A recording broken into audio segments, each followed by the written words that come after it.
যে কেন্দ্র পরিচালনা কমিটি, এই কেন্দ্র পরিচালনা কমিটির মাধ্যমে আগামী 2026 ফেব্রুয়ারিতে যে ত্রয়োদশ জাতীয় নির্বাচন আছে, এই 3 নম্বর ওয়ার্ডের যতগুলো পাড়া আছে সবগুলোকে কোঅর্ডিনেট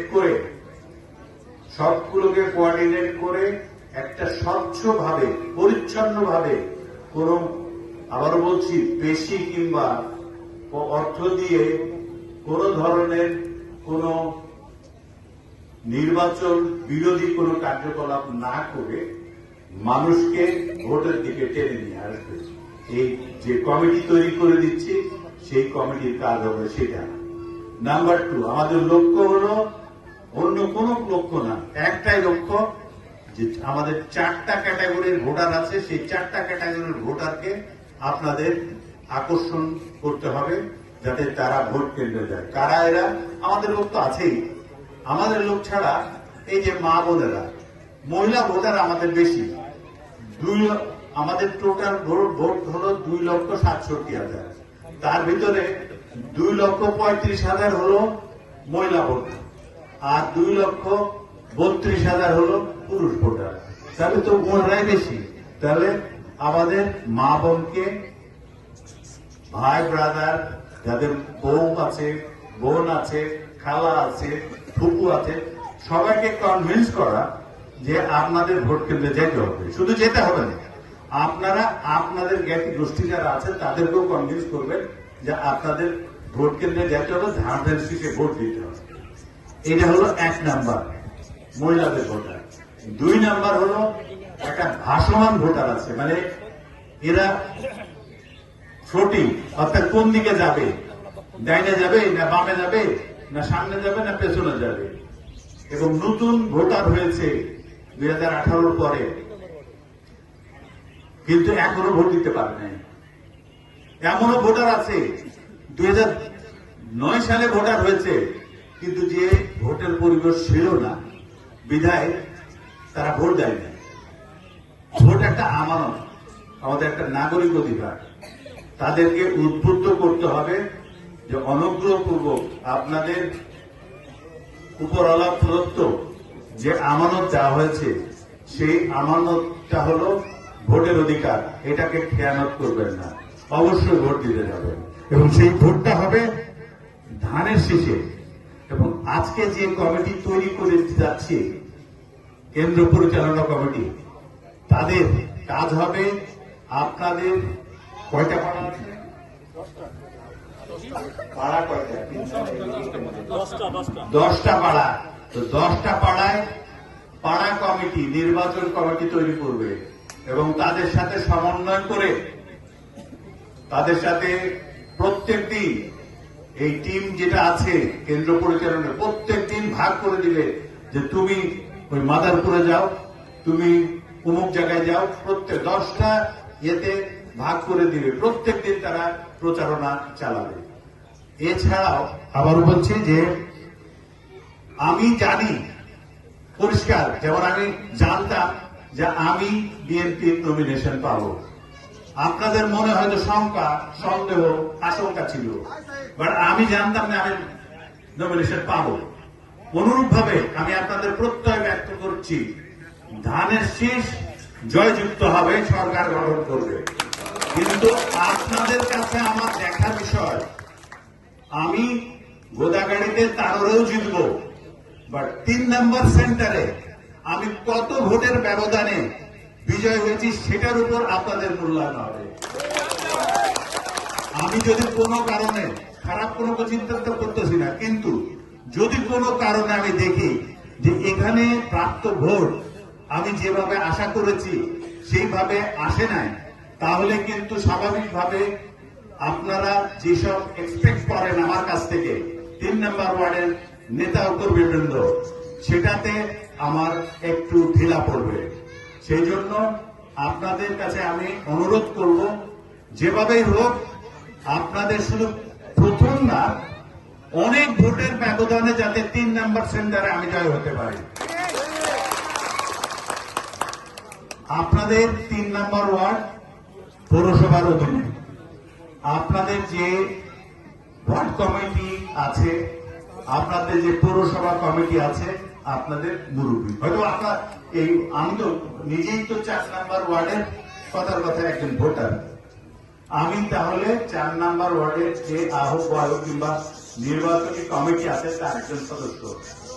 আমি আহ্বায়কের কথা মানতে বাধ্য, কিন্তু কোন কারণে যদি আমার কোনো অসুবিধা হয় যে আহ্বায়কের কথা শুনতে আমি একটু অরাজি, তাহলে সেক্ষেত্রে আমি এটা আমার যে ওয়ার্ড কমিটি আছে, প্রথম 3 নম্বর ওয়ার্ড কমিটি বিএনপি, তার কাছে আমি শরণাপন্ন হব। উনি যদি সমাধান করতে পারেন আলহামদুলিল্লাহ, উনি যদি না পারেন তাহলে পৌরসভার যে কমিটি আছে, নির্বাচনী কমিটি, তার কাছে যাবে, তারাও করে দিবে।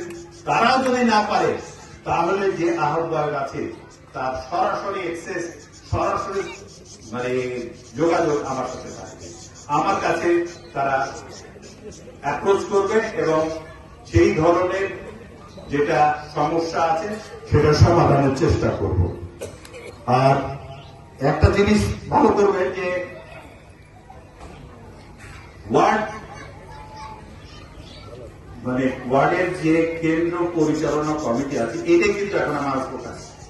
আমি কিন্তু ওয়ার্ড কমিটির সাথে কথা বলবো, কোনো অসুবিধা নেই, পৌরসভার সাথে তো কমিটির সাথে কথা বলবো, কিন্তু আমি যত কিছু আমার কার্যক্রম, যত কিছু টাকা পয়সা লেনদেন, কথার কথা তহবিল সংগ্রহ, তহবিল খরচ করা, আমি যা পয়সা দিব সব কিছু ওই কেন্দ্র দ্বারা পরিচালিত হবে।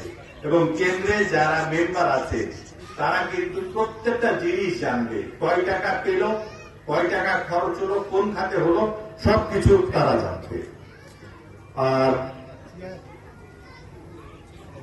আগামী জানেন নিশ্চয় যে আগামীতে যে ভোট হচ্ছে, আপনাদের আত্মীয় স্বজন আছে, বিদেশে আছে, অনেক প্রবাসী ভোটার আছে। আপনাদের লিঙ্ক দিয়ে দিব, যেটার মাধ্যমে আপনারা ওই লিঙ্কটা পাঠিয়ে দিলে আপনার ছেলের কাছে কিংবা আপনার ফুফুর কাছে যে ভোটার, যে বাংলাদেশি ভোটার, সে ওই লিঙ্কটা দিয়ে উনি রেজিস্ট্রেশন করবেন এবং যেদিন ভোট হবে তার আগেই কিন্তু উনি ভোটার মাধ্যমে ভোট দিবেন এবং সেটা শুধু সেই দিনই কাউন্ট হবে যেদিন ভোট হবে, ভোটের রেজাল্ট হবে সেদিন কাউন্ট হবে। এছাড়াও ধরেন বিভিন্ন কেন্দ্রে পুলিশ, আনসার, বিভিন্ন বিডিপি দায়িত্ব পালন করে, তারাও কিন্তু ভোট দিবে। কখন ভোটবে তারা আগে ভোট দিয়ে রাখবে এবং কাউন্ট হবে ওই ভোটের দিনে। এছাড়াও ইভেন কয়েদি যারা আছে কিংবা জেলখানায় আছে, অলরেডি আসামি কয়েদি আছে, তারও ভোটার অধিকার আছে, তাদেরও ভোট আসবে ওই জেল কর্তৃপক্ষের মাধ্যমে। ওই জেল পুলিশও ভোট দিবে এবং যারা ট্রায়ালে আছে তারাও ভোট দিবে। তো আপনাদের এটাও খেয়াল রাখতে হবে যে কারা কারা আমাদের অনুপস্থিত আছে ভোট কেন্দ্রে যাওয়ার জন্য, তাদের কাছে এই মেসেজটা পৌঁছায় দেবে।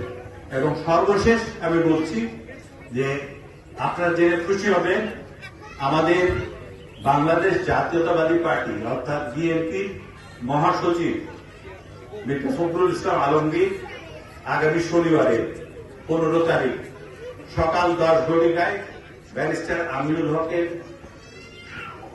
যে কবর যে আছে, কবর জিয়ারত করতে আসবেন। এটা তো আমাদের কাছে বিরাট একটা পাওয়া, তাই না?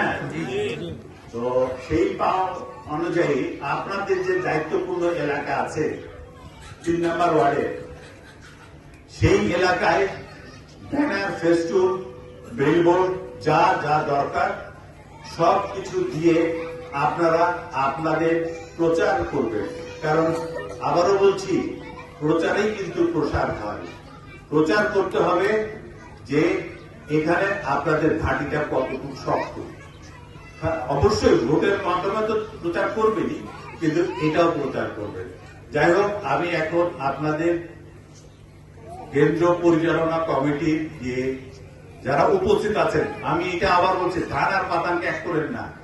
যারা আমি জানি যে ধান কাটার সময় এখন বিভিন্ন ব্যবসা বাণিজ্য, হাটের দিন, আজকে অনেক লোক নাই, যারা যথাযথ কারণ দর্শাতে পারবে তাদের ইন করবেন, কিন্তু তাও যারা উপস্থিত আছেন তাদের পরে।